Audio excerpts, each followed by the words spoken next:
It's 5 o'clock. I'm going to call this meeting to order, everybody. Kaylee, can you give us a roll call? Yes. Vice Chair Taylor? Yes, here. Commissioner Claren? Here. Commissioner Toops? Here. Commissioner Kaufman? Present. Chair Kavanaugh is noted absent. All right, and will you join us for the Pledge of Allegiance, please? To the flag of the United States of America, and to the republic for which it stands, one nation, under God, indivisible, with liberty and justice for all. All right, I will open public comment. This is an opportunity for members of the public to give comment on items that are not on tonight's agenda. If you have a public comment, please line up at the podium and state your name for the record. Comments are limited to 3 minutes. When you are done, please fill out a public comment form and hand it to Kaylee. All right, seeing no public comment, I will close public comment. Item 5, approval of the minutes. Does anyone have any changes to our last set of minutes? Right, motion? I'll move. There are no minutes this meeting. Oh, there are no minutes, never mind. I'll take my motion back then.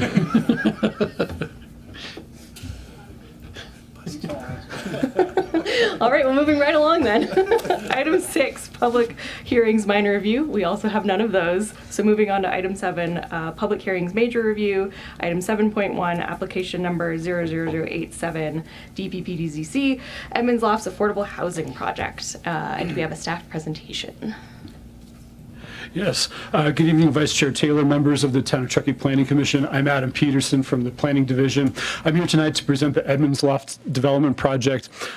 This is obviously a special meeting on July 29th, 2025. In summary, the project is a 12-unit multifamily residential development. The project is 100% affordable. It includes 2 units that are deed restricted at 80% of the area median income, or basically a low income range. It's important to note that these units are not deed restricted through the new housing development program. The 10 additional units would be deed restricted at 120% of a rent cap and up to 180% of the area median income. This is essentially the moderate income range. The project includes 6 one-bedroom units with a maximum size of 582 square feet, 6 studio units up to a maximum size of 499 square feet.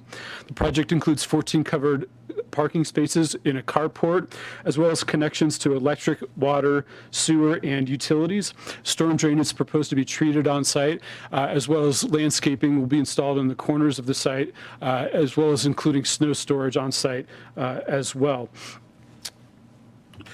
Moving through the entitlements that are requested for the subject project, the proposed project requests approval of a development permit.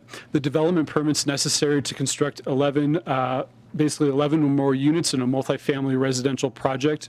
The project requests approval of a planned development. What a planned development does is a planned development essentially allows deviations or adjustments or modifications to development standards in the development code. These adjustments to the development standards allow you to adjust anything except for density in the development code. The intent of the planned development really is to produce a development of greater quality while protecting the public health, safety, and welfare, as well as the community character and integrity of the town.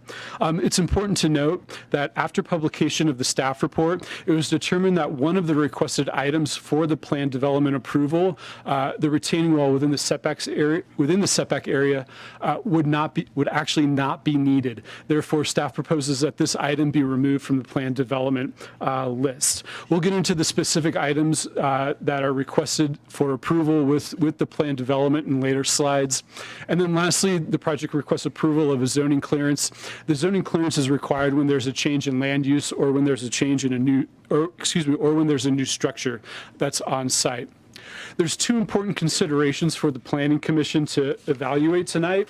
And the first consideration for the Planning Commission to evaluate tonight as it reviews the project and deliberates on the project is whether or not the proposed benefits of the project, that being 100% affordable housing projects, outweighs the deviations and reductions and adjustments to the development standards in the development code.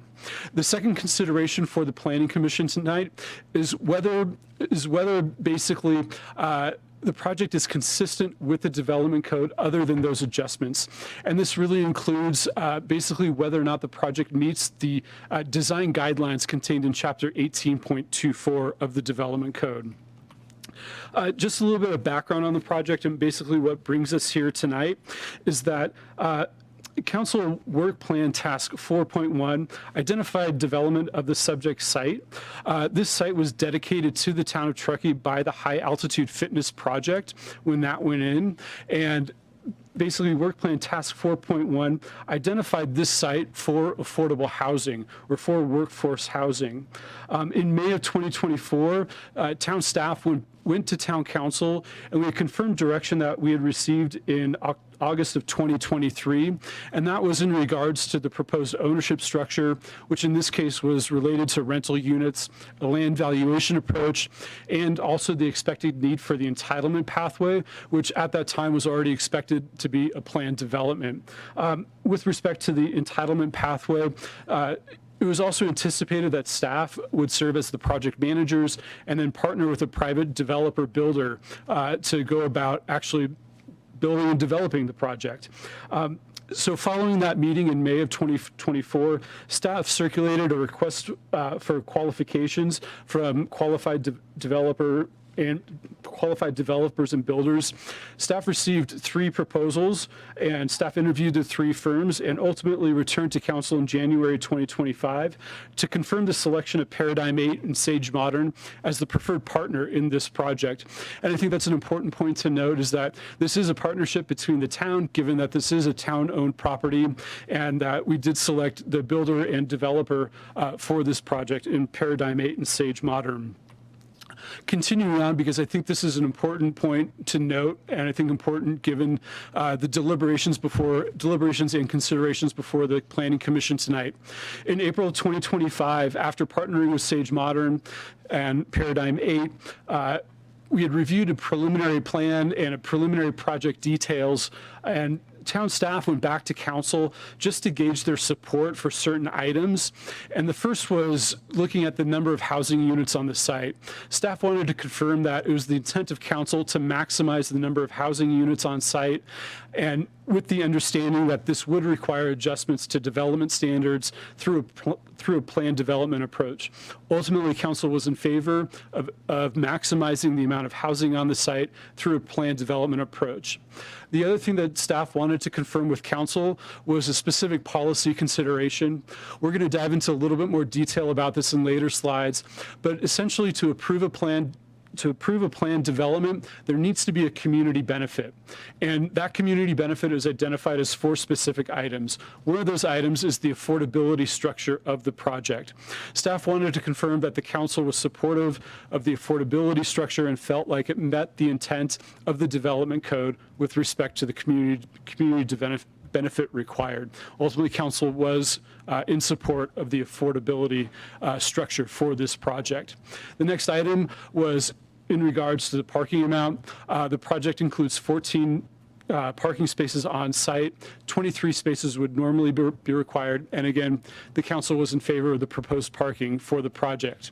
Lastly, given that this is a town-owned piece of property, town staff presented the preliminary terms of the development and disposition agreement.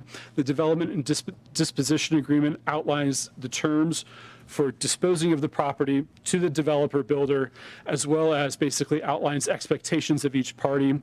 And the council was in favor of the preliminary deal points and the direction of the development and disposition agreement.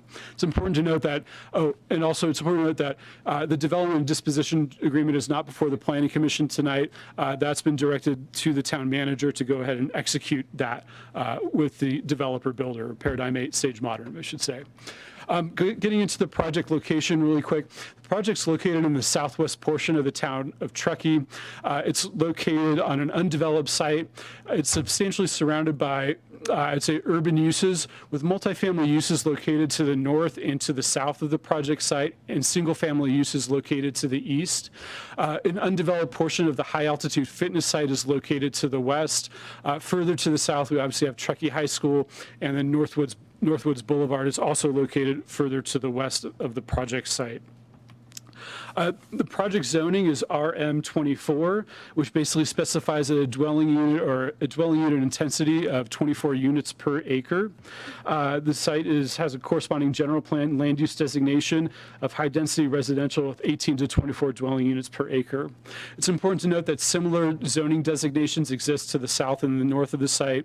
Again, to the east of the site, you have a single family residential zone, and to the west of the site, you have a general commercial zone for the high altitude fitness property. This is a proposed site plan for the project. As you can see, access is proposed from Edmonds Drive on the eastern side of the project site. Parking is located along the southern edge of the project site in a covered carport. As you can see in this site plan, the applicant has shown and demonstrated that even the most constrained parking space is acceptable with the vehicle turning template. What we see here, moving around the site, moving from the parking along the southern edge up to the left-hand side, we have a trash enclosure that satisfies the size requirements of the development code for the trash enclosure. And moving into the structure itself, there's two points of access to the structure. Well, first of all, the ground floor units are all accessible from the ground floor. There are two stairwells that are proposed on the east end and one on the west end of the structure. Those stairwells access the second and third floor of the structure. Moving back around sort of in a clockwise direction, the two parking spaces adjacent to the structure are covered as well, with one accessible parking space with an ADA or accessible path of travel to the building. In this site plan, you can also see that snow storage is preliminarily proposed at the corners of the site. This image here is the first floor plan in the upper left. On the first floor, there's 4 studio units. Four studio units on the first floor. And then on the second and third floor, you have a combination of 3 one-bedroom units with 2 studio units located on the east end of the building. Again, these units on the second and third floor are accessed from the stairwells that you can see more clearly in these floor plans located at the west and the east end of the project. These stairwells come up, and then you have a common walkway along the frontage of the units that provides access, again, to each residence.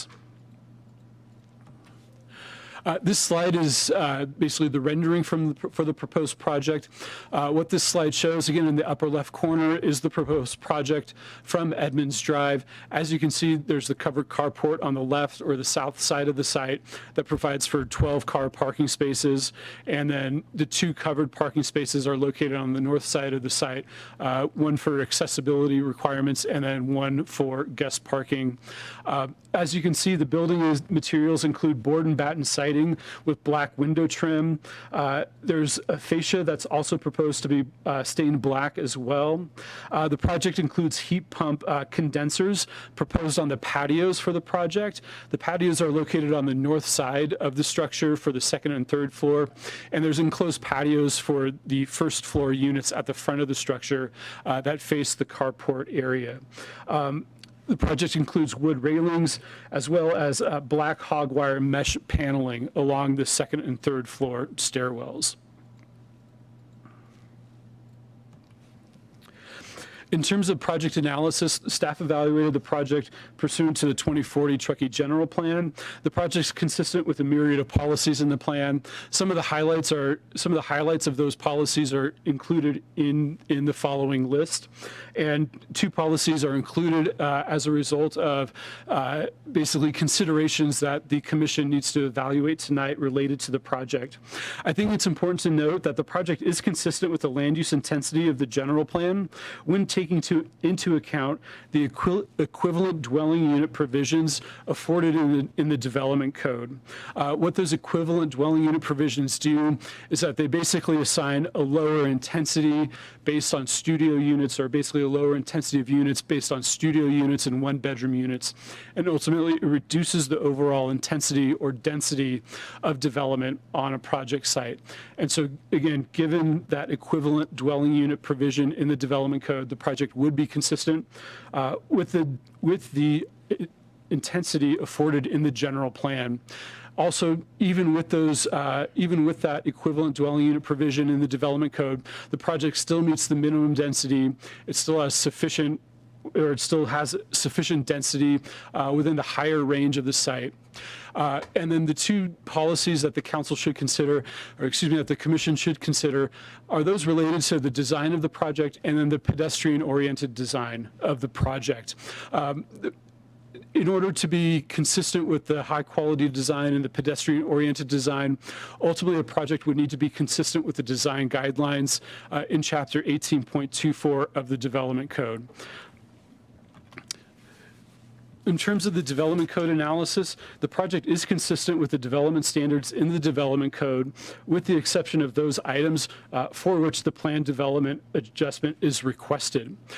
More specifically, getting into the items that the plan development requests adjustment to, the plan development requests adjustment to the setbacks to the side and the rear yard. Under the development code, there's a requirement for 10 and 20-foot setbacks, respectively. The project would reduce those setbacks to approximately 3 feet to the edge of balcony, to the edge of the balconies on the second and third floor of the project, as well as 3 feet to the carport. And the rear yard setback would be reduced to 8 feet. Similarly, the site coverage would be increased where the development code affords a 50% maximum. The project proposes 73% site coverage. Open space is requested to decrease for the project. And again, the number of parking spaces on site would be decreased from 23 spaces to 14 spaces. Ultimately, each one of these adjustments to the development standards can be supported because the project maximizes the number of units and the amount of parking that it can provide on the site. And so therefore, these adjustments are needed in order to achieve the goals and the objectives of maximizing the amount of affordable housing on the project site. So with respect to the design review for the project, normally multifamily projects are subject to the objective design standards in Chapter 18.25. The objective design standards require little interpretation. They're standards that can be easily applied to projects. However, the Development Code affords flexibility or an opportunity to deviate from application of the objective design standards by requesting a flexible design review. What the flexible design review does is that it subjects the project to the design guidelines, which are subjective in nature, contained in Chapter 18.24 of the Development Code. And I think this is the important point, is that the flexible design review affords the commission with the authority to conduct the architectural review at its discretion, using the design guidelines in Chapter 18.24.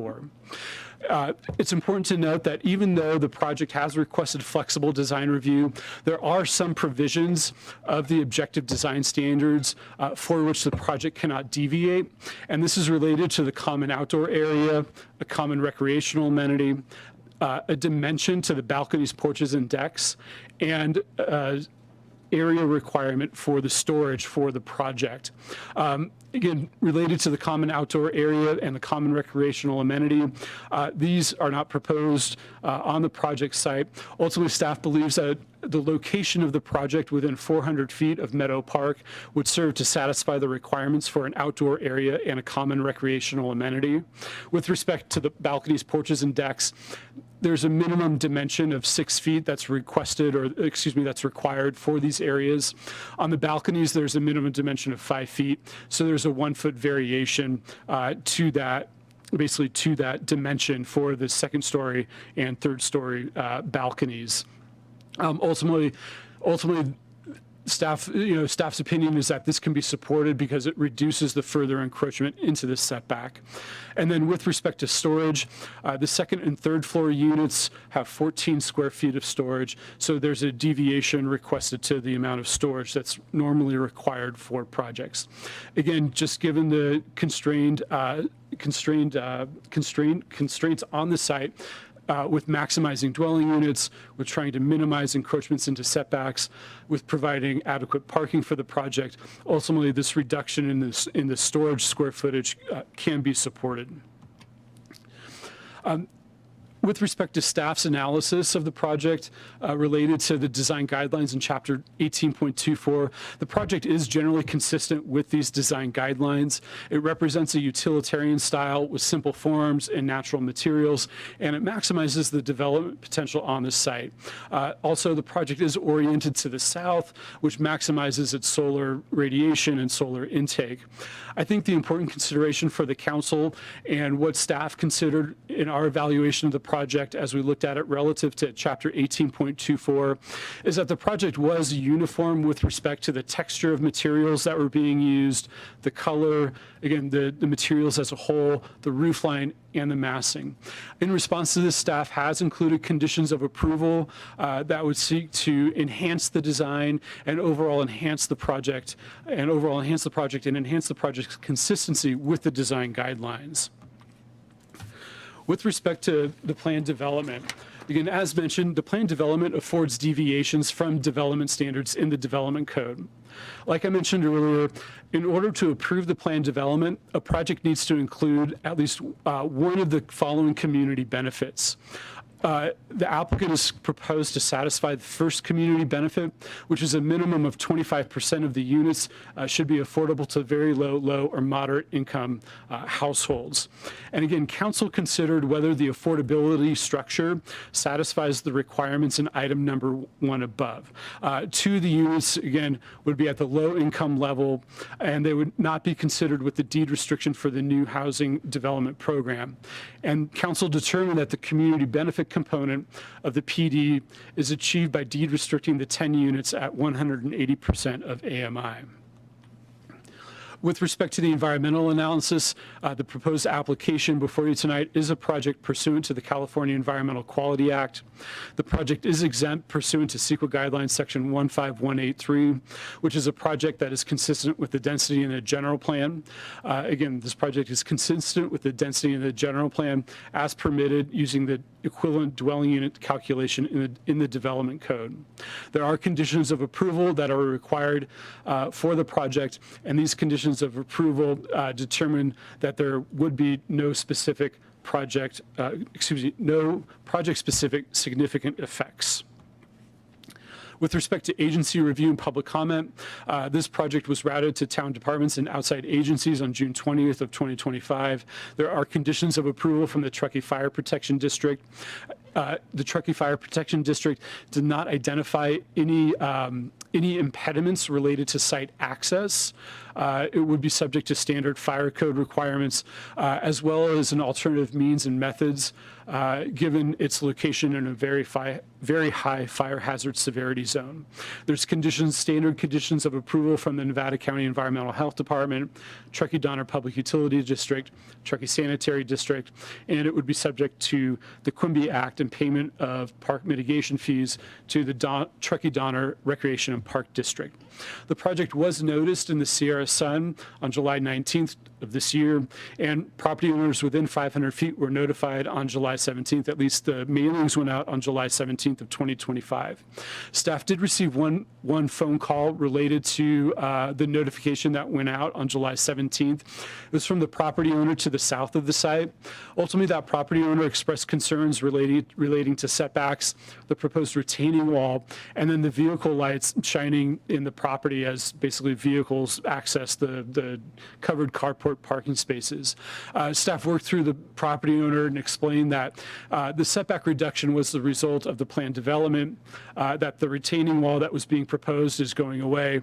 The staff report initially identified it as roughly 5 feet. I believe it's less than 30 inches at this point in time.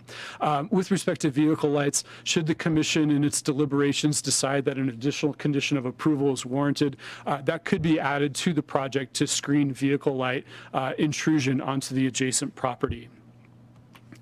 Again, as mentioned, there are a few amendments that staff is proposing. The first is to remove basically plan development modification number 8 for the proposed retaining wall. There's a slight amendment to condition of approval number 42. The applicant has slides that will demonstrate why this is being requested. And then with respect to condition of approval number 55, I should have noted that with respect to the parking, again, there's 12 parking spaces. There's going to be one parking space that's assigned to each unit. We do have a condition of approval that requires a parking management plan. As part of that parking management plan, staff proposes that the following sentence be added, such that that parking management plan be disclosed to basically to renters. That explains the limitations of parking on site, as well as the town required standards of no parking along street or no parking along the right of way during the winter months, and limited parking during the summer months. So with that, again, in summary, the project maximizes the amount of affordable workforce housing on the site. It represents a public-private partnership that hasn't been tested, or basically that hasn't been tested before in the town of Truckee.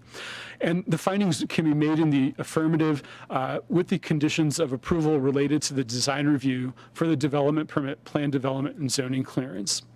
And so staff's recommendation is that the commission find the project exempt from the Environmental Quality Act pursuant to section 15183, and approve the development permit, plan development, and zoning clearance subject to the revised plan development modification and amended conditions of approval.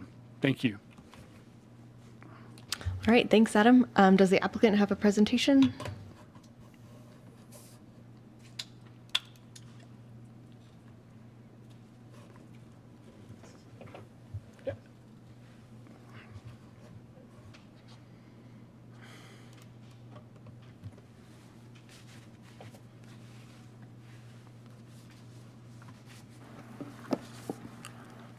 Good evening. My name is Brian Helm. I'm with Paradigm 8 Partners. Also have my business partner, Hayes Parziebach here, and Paul Warner, owner of Sage Modern. First, I'd be remiss if I didn't thank everyone for actually being here tonight. This is a special meeting, and you guys took time out of your busy lives to be here. Staff has put in an unbelievable effort to move as quickly as they have. And so just wanted to thank everyone for taking time out of your day to be here for this.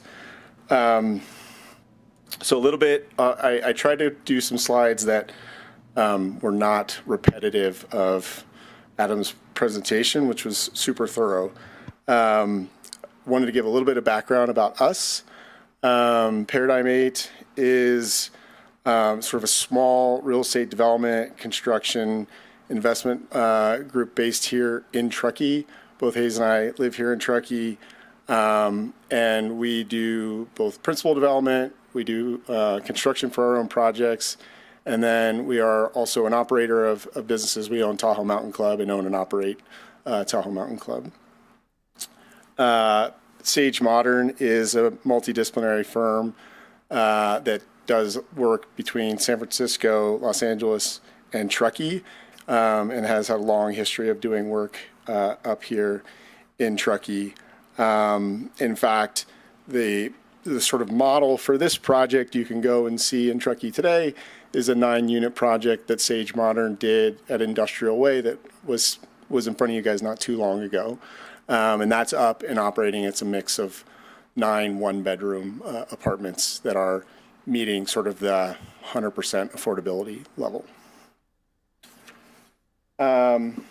As Adam sort of mentioned, this project came out of an RFIQ from the town, and we were very, very excited to be selected as part of that, and we took that responsibility very seriously as we look at this project. It sort of came out at the exact same time that both Sage and Hayes and I had sort of really started to focus on how do we become part of the conversation around affordable housing and housing development in the Truckee region. You know, a lot of our time is in our history has been spent on more market rate product, and we wanted to get more and more involved in this space. And one of the things that we set out to do was to try and develop a model to provide housing. We're not trying to achieve the sort of below 80%, the 50%, which is primarily sort of LIHTC, massive amounts of public funding, massive amounts of time, It's more of a financial exercise than it is a development exercise. That is one section of the housing need that's being addressed, like at the CHP site. That is not what we're setting out to do here. We were trying to develop a model which puts as much housing on the ground as we can with as minimum subsidy as necessary. We don't want to be this where it's $1 million a unit and it requires 3/4 of that to be public funding. We're trying to say, is there something that can basically be a model for self-sustaining development of affordable housing in the community and not rely on massive amounts of funding? I think some levels of funding will be required, but we were trying to demonstrate sort of the minimum amount. And then the other piece of this whole project was with our partners in the town was to really learn about where the constraints were in the process, because it's a huge goal and objective of town staff and town council to see more and more deed restricted housing come into the community. And we all know, you guys know, because you're at every single one of these meetings, there are some unintended hurdles that you have to go over that make it harder to achieve some of your goals than you had hoped. And we're trying to help the town uncover some of those and maybe learn from this process and see where opportunities might exist to make good projects easier to get done. So Adam already talked about the site. I think if you've been out there, it's the positives are it's a great location. It's super well located. It's in walking distance to a lot of services, schools, transit, retail, grocery stores, parks. The challenge is it's a small site. And the challenge that the town council and staff laid out for us through the RFIQ process was trying to get to the maximum unit count that we could, all while delivering a really high quality project. And so when you look at our development program, objectives or goals, what we started out with, it was to maximize the unit count per direction from town council, comply with all engineering and life safety requirements, maximize livability through thoughtful design and deliver quality living experiences. It's an all-electric building. It's got in-unit washer and dryers, covered parking, private outdoor spaces, and private lockable storage. We got to 100% local workforce deed restriction, which was a requirement and objective. And that affordability limits, to kind of explain a little bit in more detail, 2 of the units are 80%, both rent cap and income restricted. And then the other 10 are participating in the Sierra Business Council and Town of Truckee deed restriction for new housing development, which basically establishes a rent cap deed restriction at 120% of AMI and a tenant income qualification at 180% AMI. And what that tries to do is recognize that a lot of projects, not a lot because we haven't had a lot of projects, but some projects had been experiencing this sort of issue where they were designing to an affordability level, let's say 100% or 120%, and the rent cap was fine, but they weren't finding tenants that sort of met it, because even as hard as it is, as expensive as Truckee is, people were making too much to qualify to live in some of these units, and so they were trying to avoid that gap. And so this isn't a new deed restriction that we're making up or the staff's making up. It's just sort of participating in the deed restriction for new housing development SBC program. Let's see.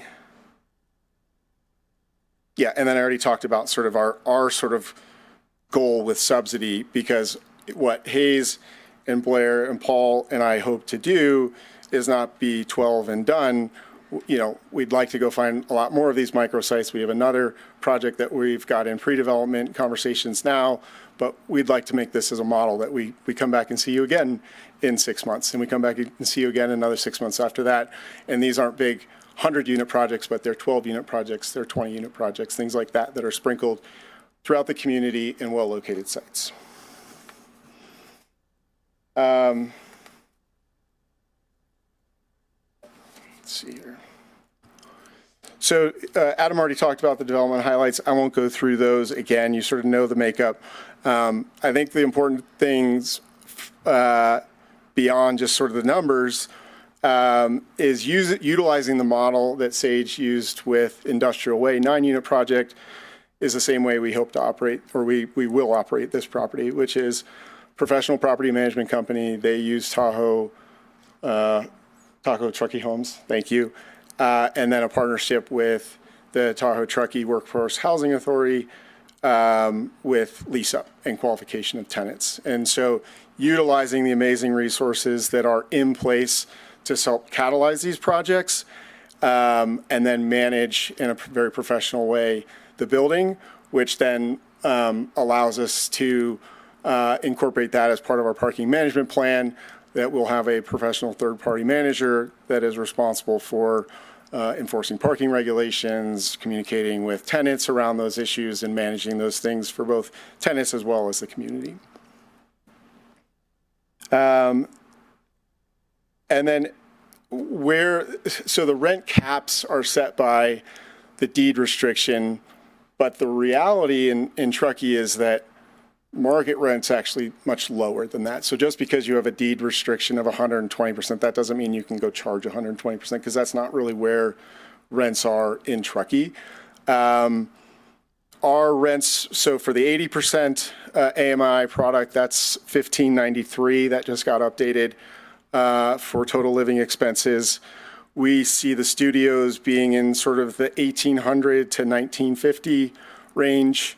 And the one bedrooms being $2,100 to sort of $2,200 a month range, which is pretty much on par with where market rents are, a little bit lower. And then last thing I'd say on timeline, the reason we asked to try and move this as quickly as we can is that as soon as we hopefully get a favorable review from you all this evening, we'll be moving into submittal of building permits and then hoping to break ground this fall prior to the grading moratorium to be able to deliver at the end of next year. So we didn't just pull the fire drill and get you guys here to sort of wait till next May. Our real hope is that we're going to be able to break ground this fall. We've already started to pull together our bid documents. We've already started to pull together all of our bank financing and all those pieces. So we're moving very quickly because we think it's an important project and we appreciate the support that the town has given us. And we think it's about an 18-month construction timeline. This is a bit of an eye chart, but what I think I wanted to demonstrate with this was, so the one in the column in the middle, it's in our plan development letter.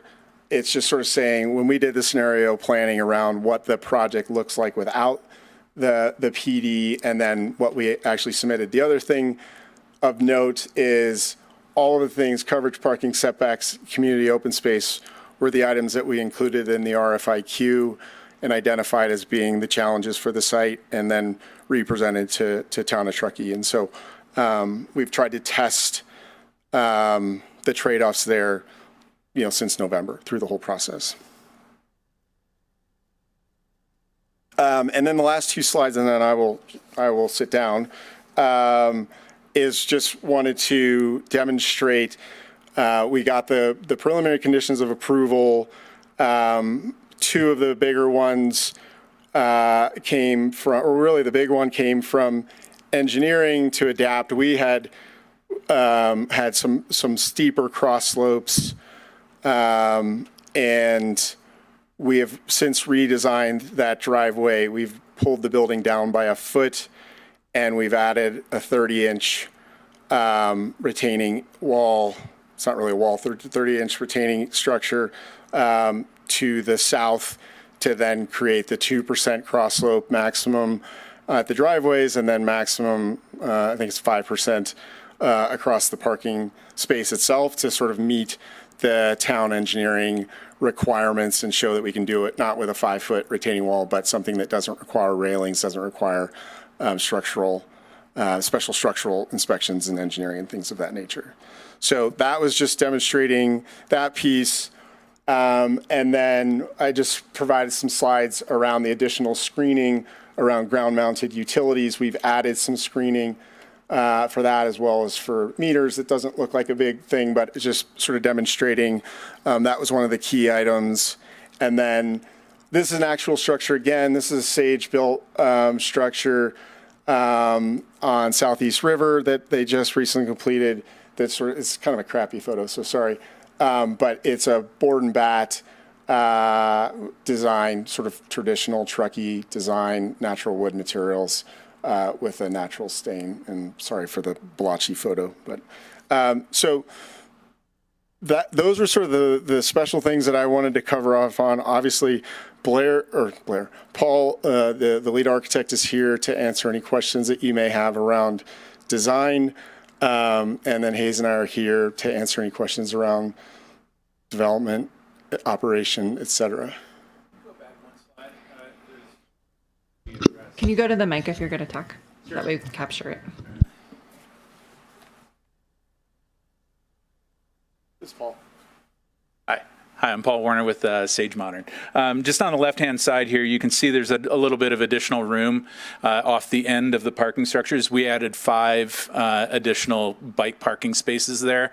That's not in the initial. That was as a response to the preliminary conditions of approval. So we are meeting all of the bike parking in the next submittal.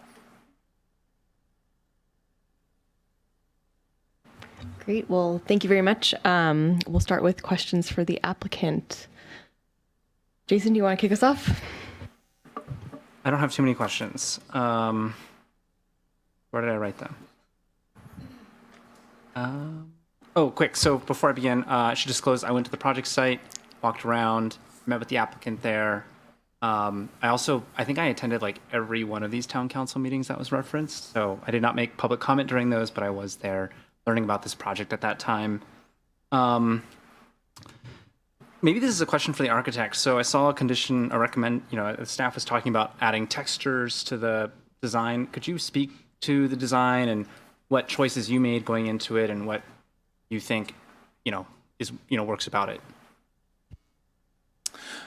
Sure. I actually reading the kind of press release about the project, I thought brought it up succinctly, is that we were going for something that was a utilitarian structure, right? Look back to kind of the workforce housing of the 1800s, 1900s, and those things. And you look at even the project we just did, in the historic district. They're very simple structures.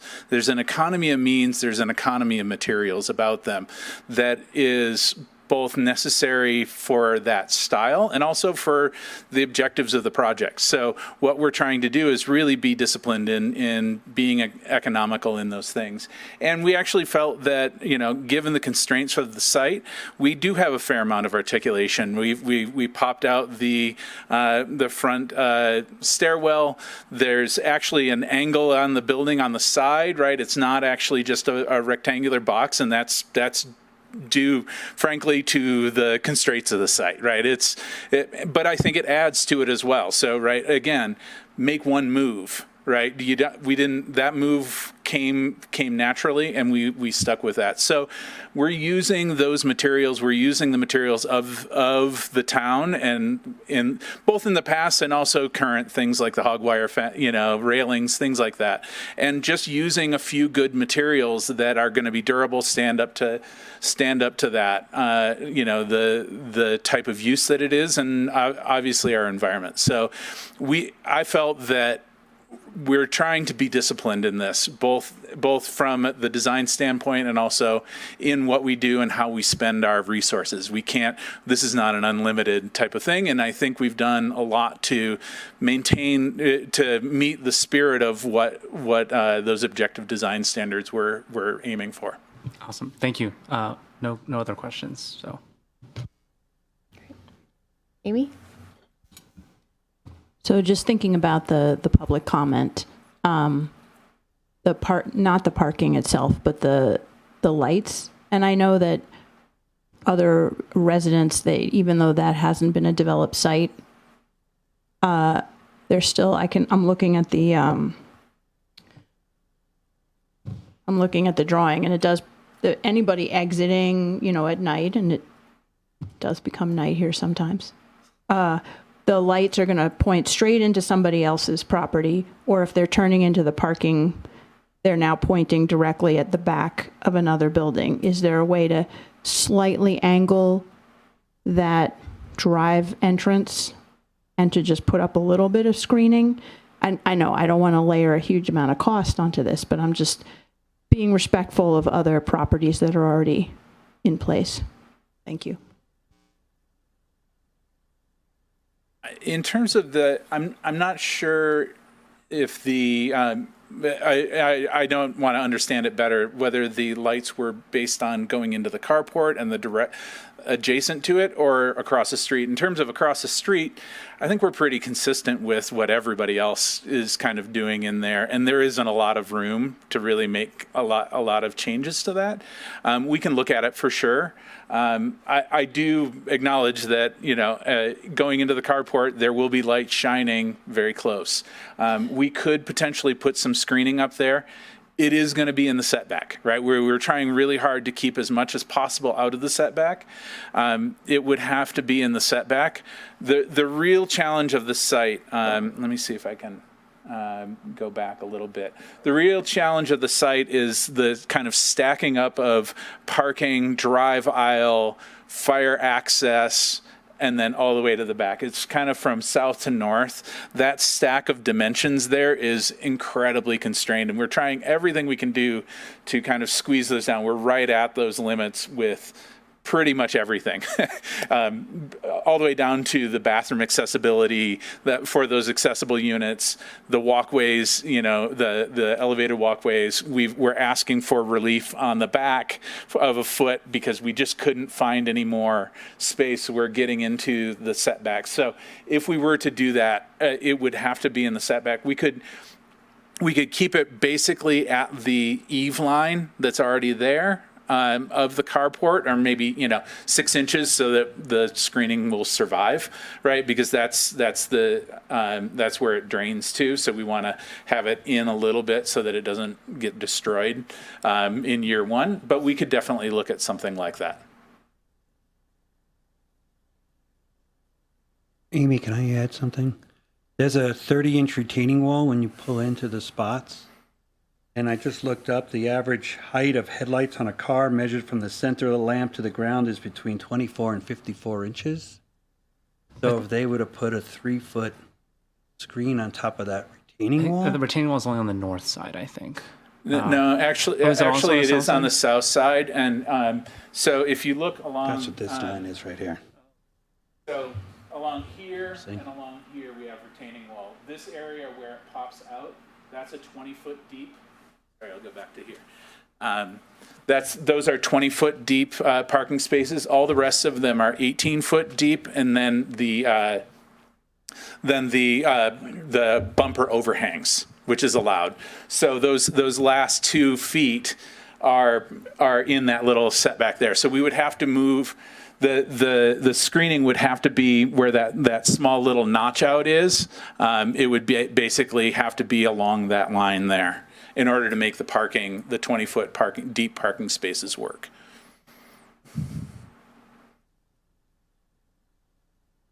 Why do those 2 spots jut out? That was for shear. So we put those at 20 feet. So we were trying to stay as far away from the other building as we could.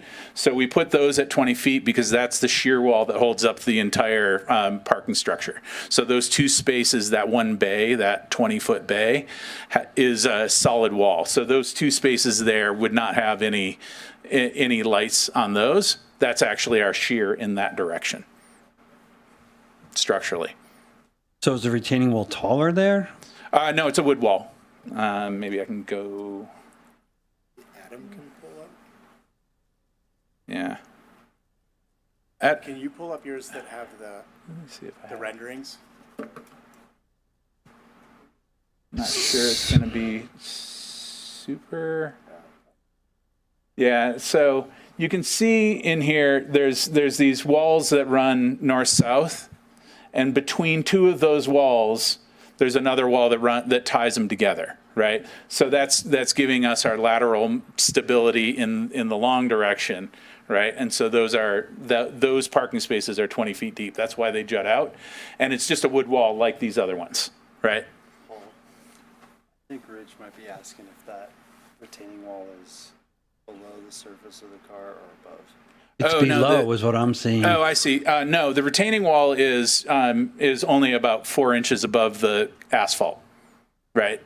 And so basically, the parking space is here. You've got a 30-inch retaining wall, and then the grade it comes down there. We had to raise up that grade a little bit to make our cross slopes work, and so we're using the retaining wall as our curb stop, basically.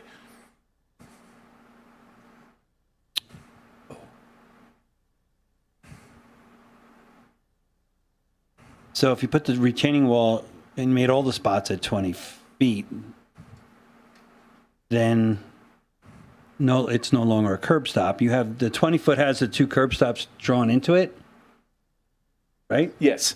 So all the spots would look that way, and then there'd be some kind of we a could forceful absolutely wall. do that. We could make those 20 feet. Again, we were trying to keep as much of the mass of it away, out of the setback as we could, but we could be consistent across that whole distance. Well, Okay. And I think the other thing that we could look at is we had a picture of that building that's there. There's only 2 or 3 locations. Oh, sorry, the red building.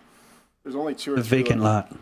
2 or 3 locations that there are windows there that would be at sort of that height. So you've got 1 and 2. Like, we could also look at, like, we put 2 spots of shear in that location? Like just basically relocate the shear. Commissioner Claren, if that makes sense, that would block. You'd have the solid walls and those across from those windows. Yeah. And if that's a desirable. So the lights from the headlights go out like this. So even if you had a retaining wall in front, you're still going to have light bleeding from the spots next to it. So it would be a concern, but we'll probably talk about it further in deliberation. Okay. Any other questions, Mitch? I had a question for staff on design review, page 14 on slide 14. Adam, you said we cannot deviate, and then you were making a list of deviations. So I was pretty confused on that. Just a second. Yeah, sorry, Rich, so your question was related to the So your statement was we cannot deviate, and then these are deviations. So I'm confused. So the objective design standards basically, excuse me, I'm sorry. It's not a deviation to the objective design standards. What happens is when you request flexible design review, it says, okay, you can do flexible design review, then the project is still subject. Then the project is subject to the design guidelines in chapter 18.24. However, there are provisions that are still, and this is, I misspoke by saying this, there's still provisions of chapter 18.25 that the project is still subject to. It's not that they can't deviate from those objective design standards, it's that even with application of 18.24, there's still certain sections of 18.25 that still apply to the project. And under the plan development, again, you can request adjustments to development standards. And so these are, objective design standards. You can request an adjustment to these objective design standards. So these deviations are 18.25? Correct. These would be adjustments to the standards of chapter 18.25.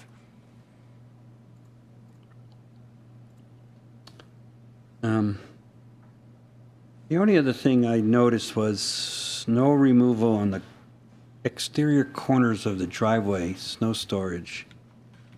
So could we see that for a second?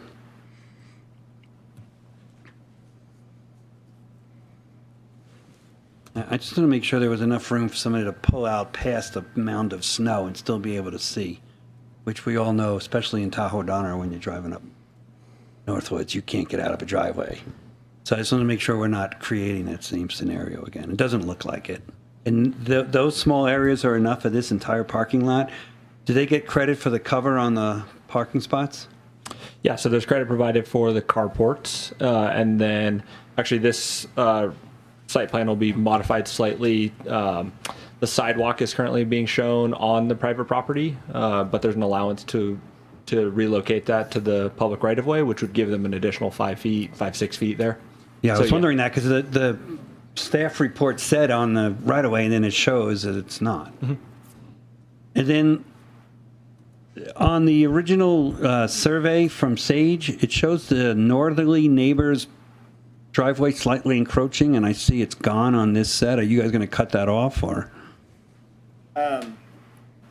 So yeah, there is, if you go on the northerly part, it deviates from 0 to 18 inches of like just sort of overhanging asphalt, and we would do a saw cut. It wouldn't impact we Right. would just make a clean line. I just want to make sure that's what I was seeing. Thank you. That's it for me for now. I just have a couple of quick questions for you guys. Really excited to see this is all electric new construction. As a 2-story building, I feel like the energy code and the building code won't require solar, but there was a mention of potentially adding PV in the future. Have you explored that, what that kind of capacity would look like? Yep. So actually, energy code would require, we're just doing those calcs now. I think energy code is going to require 18 kilowatt system. Our plan, still a plan, not final, would be to maximize the solar array on the parking structure, which is capable of producing just shy of 50,000 kilowatts per year, which is close to, I mean, it depends how people manage their thermostats, but it's close to 100% offset for that building. The challenging parts about code that why I say it's a plan, the challenging parts about code now are that you have to have separate meters per unit from TDPUD. And so we're trying to make sure we understand, can you divide that system with multiple inverters, or can you basically put all the heat pumps onto a single house meter? So we're going through these different, but our intent is to basically put as much solar as we can on that parking structure, which got us close to 100% offset theoretically. That's great to hear. And then one kind of follow-up electrification question, just to kind of enhance the all-electric design. Are EV chargers included beyond, I don't know if code is requiring installation of EV chargers or just ready construction? Yeah, we haven't gotten to those details yet. We talked about putting one at the 2 guest spaces, and then maybe making a provision for one on the assigned spaces so that we would be able to add those in the future if people had those guests. But we're still early days on that one. Great, thank you. Any other questions? One more Yep, question. go ahead. Yeah, Vice Chair Taylor, you reminded me of another question. There was something about a condition of approval, HVAC screening. Could you pull that up? Can you explain what you're requesting here? Yeah, and actually, we've been working with staff on this question. So because we're using electric heat pumps on all these, are sort of mini split electric heat pumps. If you're not familiar with them, it's sort of, it's sort of a square mounted unit that mounts outside, which is the heat pump that pumps one direction in the summer, one direction in the winter. And then you do a line set into the structure, and then you have a cassette on the wall. And for a studio, you'd have one high-mounted cassette. For one bedroom, you'd have 2. You have one in the bedroom and one in the common area. The challenge with those in a cold environment is you're sort of limited on your ability to screen those and allow them to function. And so we've been working with staff to say, well, we're going to put them on the patios, not visible to the front street, and they're sort of on a side wall facing the rear, and not facing the street. But we don't really have the option of screening them with like a wood shroud, or even really painting them without potentially violating warranties. And so we're trying to locate them in areas that they still function, but are not just like a bunch of units that you can see from the street. Thank you. Great. Any other questions for staff? All right, with that, we will open public comment. Thank you guys so much. If you have a public comment, please state your name. Comments are limited again to 3 minutes. When you're done, please fill out a comment form and hand it to Kaylee in the back.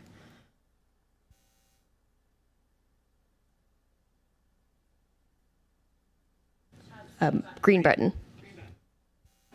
Green button. Got it. Thanks. Good evening. Heidi Alstead, Executive Director for the Truckee Tahoe Workforce Housing Agency.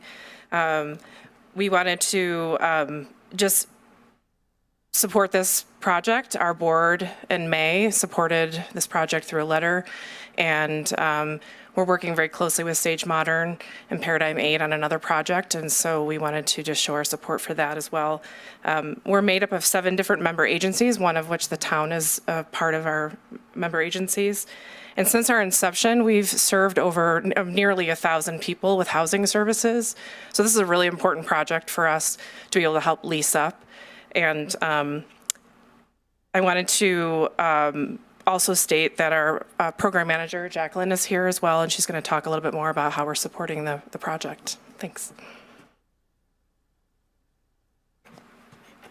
Hi, good evening, commissioners. My name is Jacqueline McCoy. I'm the program manager with the Truckee Tahoe Workforce Housing Agency. I'm here in strong support for the Edmondsoft project. As someone who works directly with employees across the region, I see every day how hard it is for people both to live and work in Truckee. Teachers, healthcare workers, local government, and small business employees are struggling to find stable housing.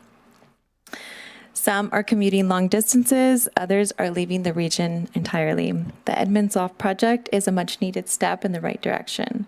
It brings year-round housing into the heart of Truckee, close to jobs, transit, and community services. It's a smart infill project that aligns with the town's housing needs and long-term vision. The housing agency has already witnessed the commitment of these developers who have shown strong interest and support in building for local workforce. Just last year, Sage Modern completed a 9-unit residential building project and worked closely with our agency to fill those units. Now those units will be part of the housing agency's master lease pilot program, which is coming to a close. Through this process, we built a strong partnership rooted in shared goals, creating housing that truly serves the people who work here.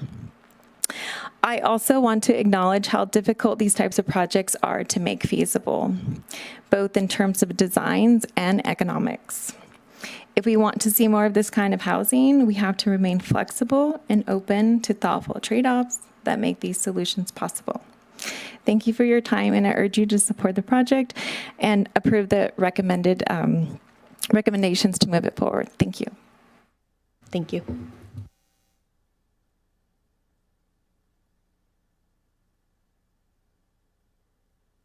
Hi, good evening, Planning Commissioners. I'm Martin Wood, Principal SCO Planning and Engineering.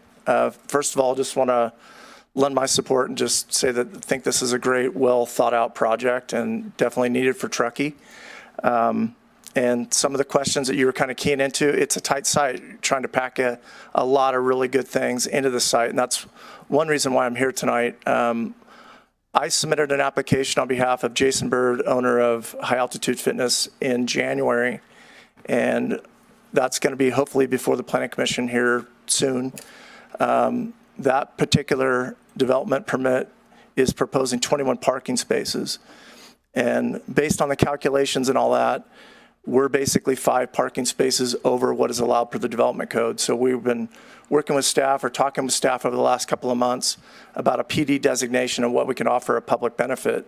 And one thing that we've been offering and basically discussing with the developer, and if it's of benefit to the project, which I think it would be, is we share a boundary with this project, and we could give a 20 by 50 or greater snow storage easement to allow for ramping along the west. So some of the concerns about mounting snow near the right-of-way, site distance concerns, and just generally making it easier for snow removal operations, an easement from our plan development as a public benefit could benefit this project.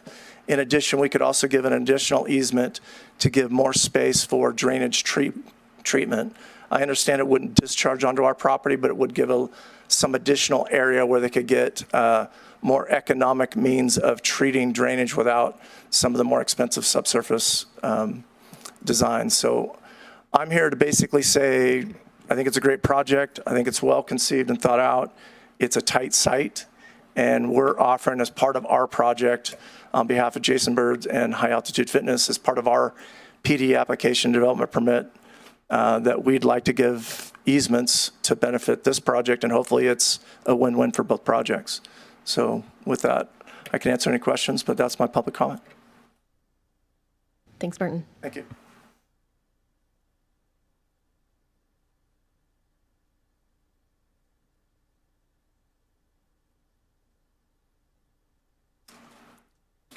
Hi, everyone. My name is Pat McDonough, and my wife and I, we own the 2 apartment houses right south of the site.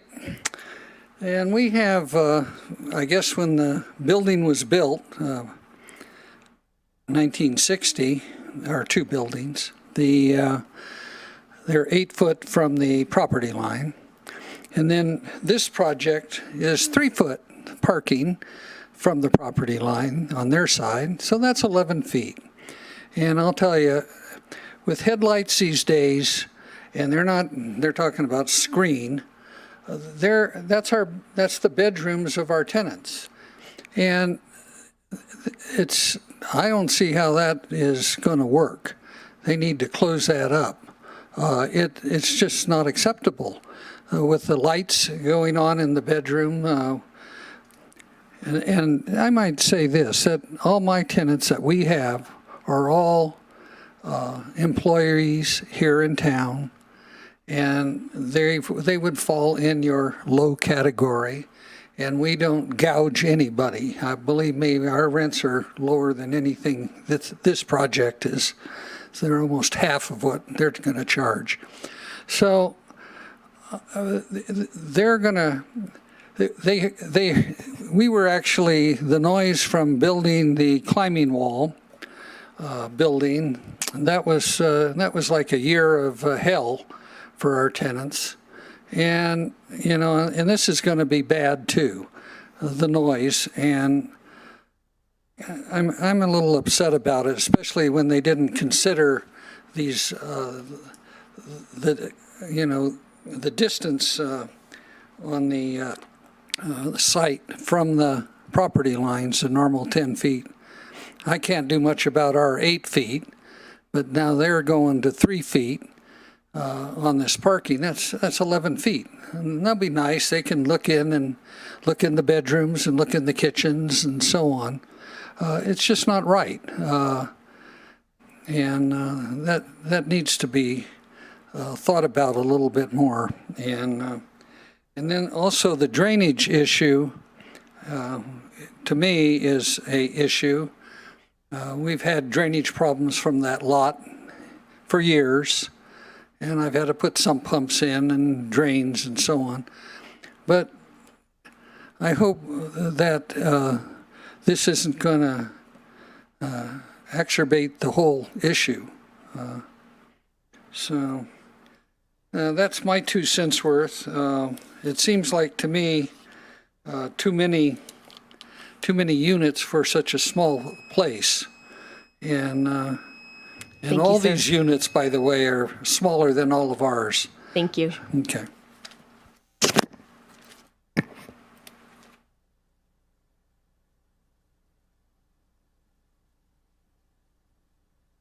Good evening, Kristen York with Sierra Business Council. We are working with the developer on the deed restriction program. Primarily, they're working with our president, Steve Fresh, who can't be here tonight. But I'm just here to say we are a neutral party. We are here to ensure fairness for the developer and the town.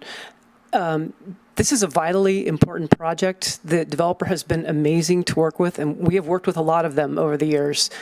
They are conscientious. They are respectful of the neighborhood as much as they can be.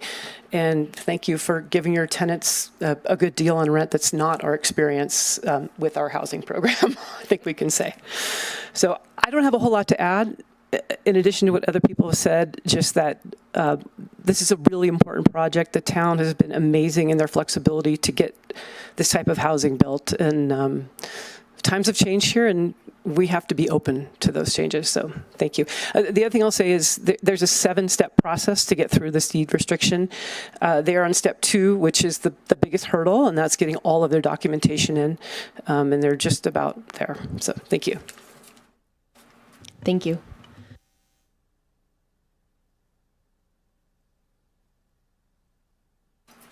Hi, good evening. My name is Erin Casey, and I am the CEO for the Tahoe Housing Hub. We are a affordable housing, workforce housing nonprofit in the community. We've been around for about 2 years, and we focus on the North Lake Tahoe Truckee area.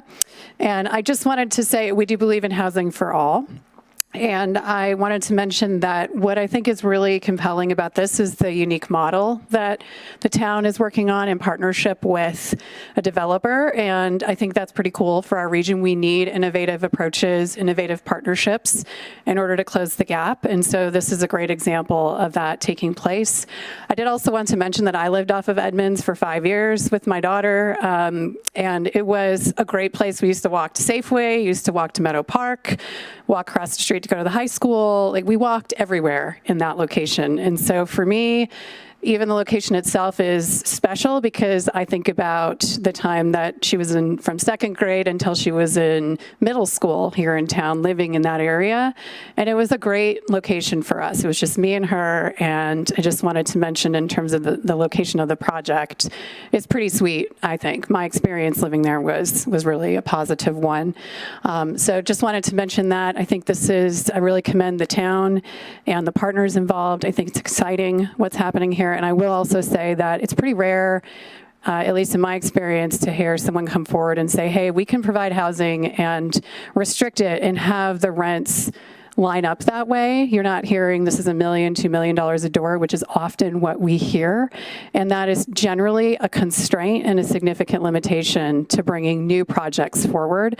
So to have a partner who is looking for ways to bring a good project forward that is reasonably priced, that's affordable, that doesn't require the level of subsidy that a lot of projects could and often do, is pretty impressive and important. And I think it sets a standard in our community that's also going to be helpful, not just for the town, but for other jurisdictions in the surrounding area. So thank you. Thank you. All right, seeing no further public comment, I'm going to close public comment. Just a reminder, if you haven't filled out a public comment form, please do so and hand it to Kaylee in the back. And with that, I will move us along to deliberation.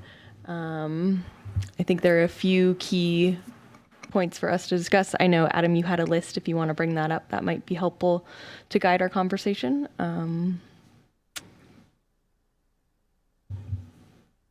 Yeah. Maybe we just start with the first one, talking about the proposed benefit, which is the 100% affordable. I can start.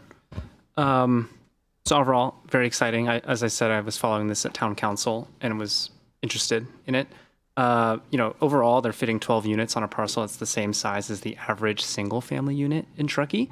So this is 12 times more housing than, say, where my husband and I live in a single family home on a third of an acre. So that's very consistent with the goals of the Truckee General Plan and really the goals that this town has identified. Also, the fact that it's mostly private money is, I think, really important here. I have 4 items I'm tracking that need discussion. So one is the PD in general, 2, this issue of the shining lights, 3, designs, textures that came from staff, and then 4 would be this HVAC question, although I think that's pretty easy. As for the PD, the exceptions granted, setbacks, coverage, and open space are all kind of the same thing, right, in my opinion, and that's, to me, very tied to the goal of more housing. So to me, I'm comfortable with that. The public outdoor amenity and recreational amenity, I agree that this is, I walked from the site to Meadow Park. It's practically its front yard. It feels so close. You can see it from the site. The storage space and balcony sizes are smaller than the code requires. I think what's important is that they're still providing those. They're a little bit smaller than we would, than the code says, but as far as I can tell, the intent is there to provide a balcony and provide private storage space. So I'm comfortable with that. Through the PD, a slight minimization of that. Should we talk about that, or do you want my quick high levels on the next ones. We can pause there. Does anybody have any thoughts about the storage spaces being too small, knowing that it's a tight site? Well, is that storage space average like per person? How is it explained? It's like a private storage cupboard that every unit has access to. No, I understand that, but Yeah. is the requirement based on how many people are living there? It's 40 square feet per unit, and they're proposing 14 for the up to, But you're for right. the It's second for and third 40 floor. for studios or for 3 bedrooms. I think that's what you're asking. Yes. That's what the code says. 40 for all units, no matter what size of unit. Yeah. So it could be 40 square feet and it's a 3-bedroom. So there's no adjustment, like studio is X square feet. Okay, so that's a gap in the development code. Okay. Otherwise, no argument there from me. And maybe what would actually be helpful, Adam, if you go to the plan development List. list. Yeah. Yes, here we go. And that kind of can help us talk. I think the lot coverage reduction in open space and then side setbacks also has to do with the lighting kind of question. If we want to start there, that seemed to be a sticking point, and we also have a concerned community member with us, so. Well, I'm completely sympathetic to the neighbor, and if we're going to allow parking to go into a side setback up to 3 feet from the line, the least we can do is to minimize to almost zero the headlight impact on the neighbors and sound for that matter. So I would be pretty adamant about that. I think one of the proposed options we have, and listening to what the applicant was saying, is that we can perhaps consider another condition of approval to provide screening against that side setback to reduce light pollution across into the adjacent property. Having, where I live, there is headlights that come into my bedroom, and it is frustrating, although there's nothing I can do about it except have blinds and curtains, which I do, and it does help. But having Here's a chance for us to do something exactly about it. having screening would be really nice. So I don't know how you all feel about adding something like that. If everyone is on board and if it's not going to add cost to the project, or we write the condition with appropriate flexibility to let the design team decide the best way to solve the problem, I'm maybe can get along. I would generally though would point out it's on both sides, right? Like he could plant plants, the other property could plant plants to help screen on their side of the line. The tenants can add curtains, and headlights. I get it; they're annoying, but they are only for a few seconds usually. Like it's not like people are going to sit there with their lights on.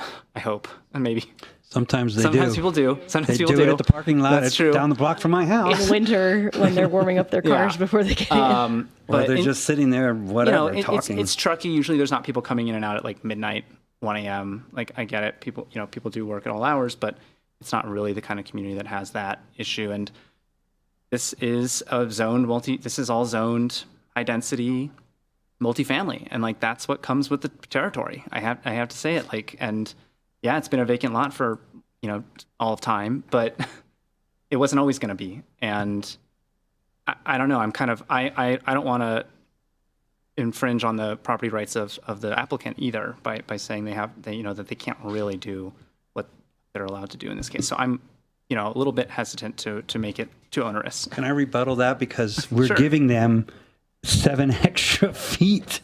We're giving them 7 extra feet. The least they can do is screen the lights and the sound. Yeah, but we're getting 6 extra housing units for the town, right? Because if they were to comply with everything, it would be a 6-unit project. So if we're concerned about cost, then you can move over to the texture, materials, and colors. And I think the way the project is submitted is fine. It's actually kind of busy as it is, and adding more texture would would actually be a deterrent, in my opinion. I agree. I think the design is So, lovely and very high quality. We could keep that, and then they could spend that money on screening. I actually agree with that, Mitch. I like the current design and I like the uniformity. I understand kind of the references that they're making to those historic designs that we see throughout town. So I would also agree about removing those conditions of approval. I know that does deviate from the objective design standard some, but I think it is a quite high quality design, and creating, high quality living conditions is almost more important to me at this point for affordable units and lower income multifamily in town. Yeah, I'm on board with removing that condition that would make them change the textures. I agree. I think the intent of the design standards is to create high quality design. I think this clearly achieves that, and we don't need to get to let's not miss the forest for the trees. It's a high quality design. They're not trying to cheap out. I think. I think it's very high quality. Vice Chair Taylor, if I may, since this is a little bit of a different project and we're working in partnership, do you have the opportunity to ask our development team if they think it might be feasible to do some sort of screening option? I think the one pause I have is just if Truckee Fire is on board with something that close to a property line. They've been a little concerned about anything that's flammable within 10 feet. So I think it would be fair to give an opportunity to ask the question. Yes, we would love to hear from the applicant on this. Either, I think all three of you, two of you, whoever. Would you be willing to explore? Yes, please go to the mic. Adding some sort of screening, wood or otherwise, to the carport area to prevent headlights into. Yeah, I think we're happy to explore it. I think the solution is sort of already illustrated in the design now with the shear wall bump out of the two stalls that we've got there now. And so you can,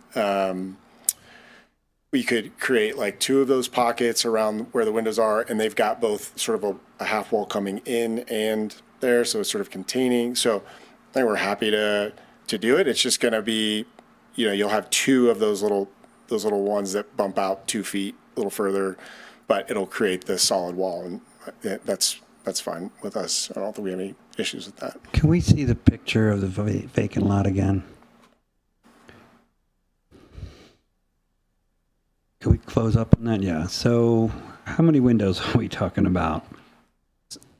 It's like tiny ones I'm assuming are bathroom windows, and then medium-sized ones that I think are the bedroom windows. And you've got two buildings and a bunch of windows. And then the other thing is, where does Marty's play into the parking, Marty's easement in the back? How would that play into this? Yeah, so what we would do is we would take our three snow storage easement areas that we have on the site, two at the front, one in the rear, and we would combine those into a single 20 by 50 ramped snow storage that would encroach onto the high altitude fitness parcel. So it's definitely a preferable situation. What we're trying to demonstrate is that's a different project on a different timeline, and staff needs to needs to do their PD interpretations. So we were trying to basically say, we've got a design that we could go to building permit with now. If that can catch up to us, then great. We would be happy to entertain that conversation. Would you have extra parking spots if you were to remove the two in the front? The two snow storage areas in the front? I don't know that we've been able to fit any more parking. We're sort of already in the front. We're in the allowable amount of encroachment into the front setback. So it doesn't create any more extra parking. It just makes it easier for you guys to store snow. To move snow, and it makes for a different drainage easement design, or a drainage design. Okay, so then back to it. I understand the concept of the fire department being within 3 feet of the property line might be an issue. I think we need to do all we can to protect the neighbors. It's not like the neighbor's got no rights. He does. Yeah, and I think what we would say is, if it's an iterative conversation with, iterate the conversation around screening. We'll have that conversation with the fire department. It may mean different material on that. It may be a non-combustible, might be like a hardy plank or a cementitious siding that we're using there as opposed to wood. And we'll, as long as we've sort of have the flexibility to have that conversation with the fire department, we're totally game to do the screening. And vegetation has become a no-no for the fire department, so you can't use it as Which privacy would be anymore. like the preferred alternative. I would but just we prefer can't. aspens, but I can't. Maybe one thing I'll touch on, as Brian said, I think we're happy to look at it, appreciate the concern. I guess a little context, I think looking at it both ways. On the neighboring property, there's no screening from their existing parking into the windows on the south side of the building. And then there would also be, with the new project, between the buildings, in theory, car lights coming to the north into this project as well. And so I think I say that not to combat the comment, but more just to give the commission perhaps context around maybe the precedence of screening lights on all projects from every angle. Yeah. That's generally how I feel with the density does come with, there's some, it's harder to live on top of each other. And it could be worse. I mean, the building could have been sited on the south side of the site and you'd be window to window, which would be much less preferable than what we have right now, which is parking to window. But if we do have the opportunity to improve it and they're willing to look into it, I think we should. So what are we telling staff then? Are they the final deciding vote, or is it coming back here, or what are we telling staff? I'm happy to give it to staff for a review. Yeah, agreed. 3 nods. Mitch, you okay with that? Yeah. Yeah, definitely. I mean, like I said, we've been working in partnership. I think it's more a matter of how you would word the condition. Do you want it to say explore? Do you want to make it a requirement? Do you want the flexibility built in for material options and working with Truckee Fire and staff? Can I answer that? I would say it's some kind of a requirement. We need something. And you need to work with the fire departments. I don't know if we have to actually say that. That's just an automatic, right? I think we can say it and then allow the choice of materials in, coordination with fire department requirements. So we prefer it to match the existing structure. However, if the fire department says no, then we would look it up other materials. Does that work? Yeah, I would just clarify. I would just say the objective is to reduce the impacts of headlights, but I would not require eliminating all impacts. I think that would be too stringent.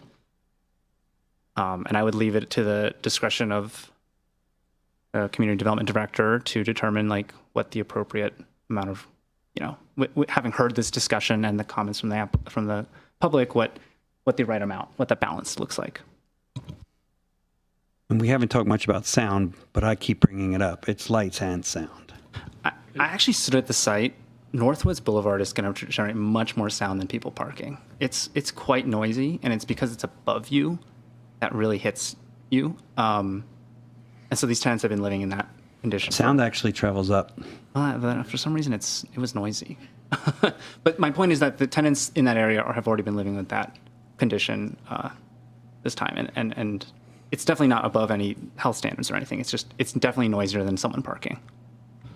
Mitch, if I may respond to the comment and about sound, Development Code Section 18.44.070 establishes standard hours for construction, and those construction hours are intended to mitigate noise impacts to adjacent properties. Let me just read the condition. Basically, shall be limited to Monday through Saturday, 7 a.m. to 9 p.m. Adam, I'm going to cut you off. I know about that. Okay. That's not what I was talking about. It was the actual cars parking, starting up, warming up. I mean, once we get to electric cars, that won't be an issue, but we're not there yet. So the operational noise impacts. Right, Okay. right. Yeah. The construction noise, I read that. Thank you, though. I appreciate it. I mean, I don't know how the rest So of you all just feel. vehicular light is enough, I guess, if that's all you're concerned about. I think creating a sound barrier would be much more impactful or just detrimental to, one, the design of the project, but also cost. I think it's very expensive to do that, and the benefit may be, although appreciated, very limited. I don't know how the rest of you feel about that when it's a temporary condition.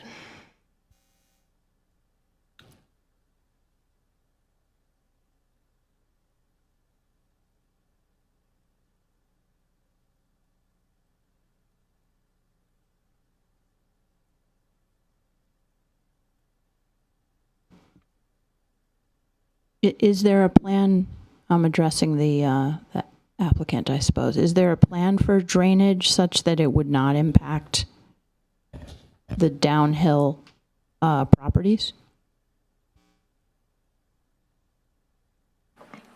Yeah, I mean, my expectation is this massively improves drainage situation because right now you have just uncontrolled flow across the site. And now you're containing all the engineering design standard storms on site. You have both a full containment system and then a safety overflow that routes back to the town culvert. And then you also have perimeter drains on the south that runs the length of the parking structure that goes to the town culvert. So, I mean, it should massively improve drainage. I don't know if Brian said this at the beginning before I was listening, but the site's also, like today, as Brian said, just drains downhill towards the south. And with the design, with that retaining wall that Paul mentioned, it will now, be, the asphalt will be what we call supered or sloped towards the middle of the site, where it then will enter the designed engineered system, so drainage system. So hopefully that helps. I'll just add one more piece to that. The state stormwater requirements are intended to, at minimum, require projects to have no net impacts of the development. So just the inherent reason for the requirements is to treat all new impervious surfaces. So the net impact should be none, if not less, if not an improvement over the existing.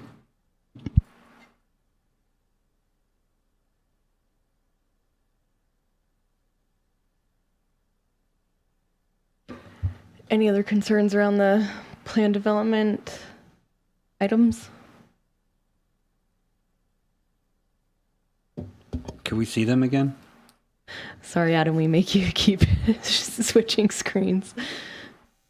We need like 3 screens. I've got 3 screens going and still No, trying to but we don't. multitask. Yeah, you guys do too. Okay.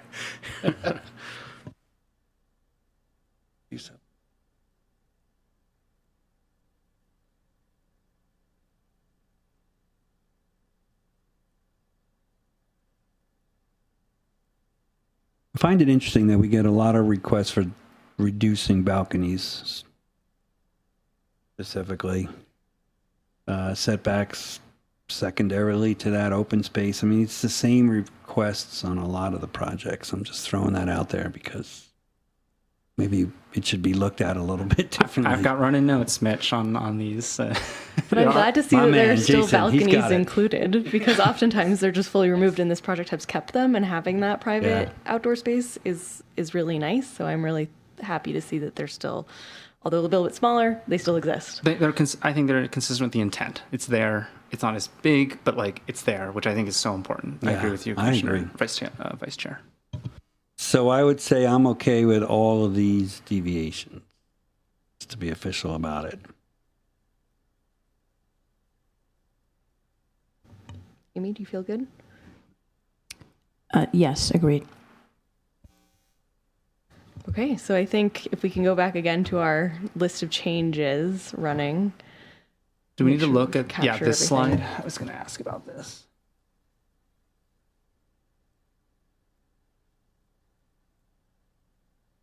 Okay, so we're good with the red lines basically here. I'm good with these. Yeah. Oh, yeah, just based on how heat pumps work.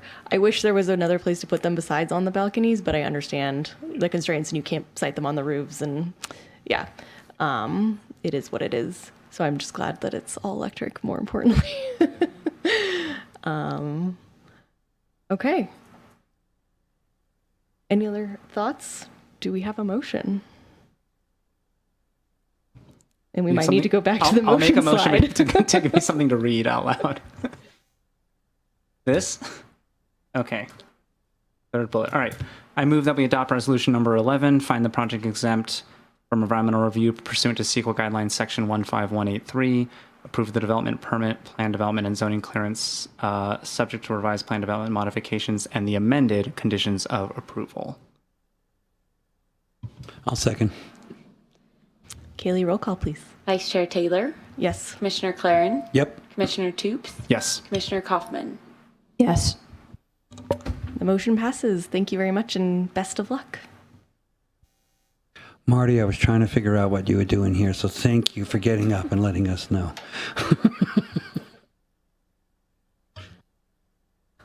All right, moving on to item 8. Any staff reports?